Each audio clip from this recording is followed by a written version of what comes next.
अस्सलाम वालेकुम। तो बच्चों, आज हम जो कहानी सुनने वाले हैं उसका नाम है ज़ैनब की सालगिरह।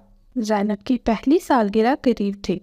इस सालगिरह को मनाने के लिए सारा घर पुरजोश था। और क्यों पुरजोश ना होता, ज़ैनब इस घर की पहली पोती जो थी। जैसे जैसे सालगिरह का दिन करीब आ रहा था, ज़ैनब के सारे चचा तैयारी में लगे हुए थे। ज़ैनब के वालिदैन और दादा दादी ज़ैनब की सालगिरह बड़ी धूमधाम से मनाना चाहते थे। ज़ैनब के वालिद निहाल अहमद ने सारे कमरे को वाइट वॉश करवा लिया था। इधर ज़ैनब की मम्मा ने ज़ैनब के लिए खूबसूरत जोड़े बनवाए थे जो ज़ैनब ने अपनी पहली सालगिरह पर ज़ेबतन करने थे। एक दिन ज़ैनब के चाचू और फुप्पो सालगिरह के हवाले से इंतजामात को हतमी शक्ल देने के लिए आए थे, तो सब ने उनकी सालगिरह की पार्टी के बारे में जोशो खरोश से बता रहे थे। ये बातें हो ही रही थी कि ज़ैनब के भाई रोहान ने कहा, अरे आपको मालूम है, हमारे मोहल्ले में तीसरी गली में भी एक ज़ैनब रहती है। उसकी भी सालगिरह हमारी ज़ैनब की सालगिरह से 2 दिन पहले आती है।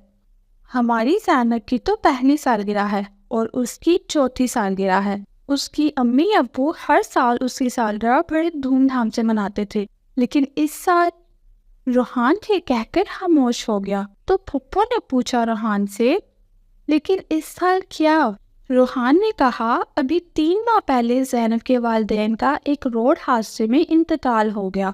दोनों के इंतकाल के बाद ज़ैनब अपनी बूढ़ी दादी के साथ रहने लगी। उसकी दादी हमारे घर आई थी। जब मामा ने उनको अपनी ज़ैनब की सालगिरह के बारे में बताया तो वो रोने लगी। रोहान की ये बात सुनकर फुप्पो ने कुछ सोचा और रोहान से कहा, तुम मुझे उनके घर ले जाओ। वो उन्हें दूसरी ज़ैनब के घर ले गया। ज़ैनब की दादी से कुछ बात की जिसे सुनकर वो खुश हो गई। वापस आकर फुप्पो ने अपने वालिद से कुछ बात की। उनकी बात सुनकर उन्होंने ज़ैनब के वालिदैन से कुछ कहा और फिर सबको अपने कमरे में बुला लिया।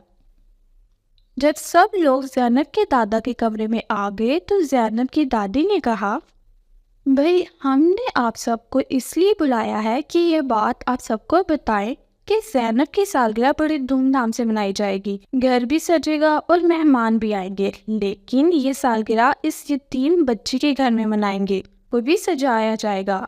आप लोग जल्द जाकर उनके घर की सजावट शुरू कर दें। ये सुनकर रोहान ने कहा, दादी ये क्या? हमने तो अपना घर सजाया है, वहाँ क्या मज़ा आएगा? लेकिन दादा के समझाने पर राज़ी हो गया। फिर यूँ हुआ कि छोटी ज़ैनब की सालगिरह बड़ी ज़ैनब की सालगिरह वाले दिन यानी 2 दिन पहले मनाई गई। घर भी सजाया गया, खूब लाइटें और गुब्बारे लगाए गए। फिर छोटी ज़ैनब ने बड़ी ज़ैनब के साथ मिलकर सालगिरह का बड़ा सा केक काटा। बड़ी ज़ैनब और उसकी दादी बहुत खुश थीं। छोटी ज़ैनब की दादी ने सालगिरह में दिए के तोहफे दोनों में आधे आधे बांट दिए। बड़ी ज़ैनब बहुत शादा थी। उसकी दादी ये सब देखकर रोने लगी। छोटी ज़ैनब की दादी ने उनको मोहब्बत से गले लगा लिया। फिर खाने के बाद दादा ने सब मेहमानों के सामने ये ऐलान किया कि आज से बड़ी ज़ैनब भी मेरी पोती है। मैं उसकी कफालत करूँगा और उसकी पढ़ाई खाने पीने का सारा खर्च उठाऊँगा। बल्कि हर साल छोटी ज़ैनब और बड़ी ज़ैनब की सालगिरह भी हम सब एक साथ मिलकर मनाएंगे। ये ऐलान सुनकर तमाम मेहमान बहुत ही खुश हुए। सब ने ज़ोरदार तालियां बजाई।